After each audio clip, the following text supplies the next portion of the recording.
Okay, good afternoon mga kabukid. Bali, it's pruning time. Pansin nyo, yung ano natin, yung talong, may mga side shoot na. So ngayon, yung ano proseso na gagawin natin, yung pruning system.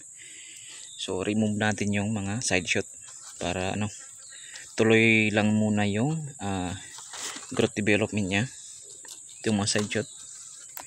Tanggal. Yun. Awan. Okay, dito sa pangalawa, yun, ganun din yung proseso. So remove lang muna yung side shot para tuloy-tuloy lang muna yung laki niya. Yun.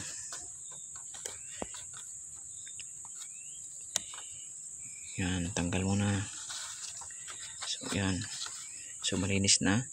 Then yung first fruit, yung first flower, yan, pansin nyo mga kabukid. Ito, yung above the fork, ano yan, tanggal yan. Pero pag dito sa lower, tuloy mo lang. Pero pag dito sa taas, remove mo kaagad. Yun, bali tatlo yung bulaklak niya. Tanggal lahat. Yun, okay. So ito yung fork niya. So start na ng ano, flowering. Yun. Yun. Tanggal na. So malinis na. So dito na tayo sa pangatlo. So marami-rami to kasi sobra 1,000 nito. Sobra 1,000 to na ano, talong. Bali ngayon magsasample lang ako ng konti para ipakita yung proseso ng management namin sa talong.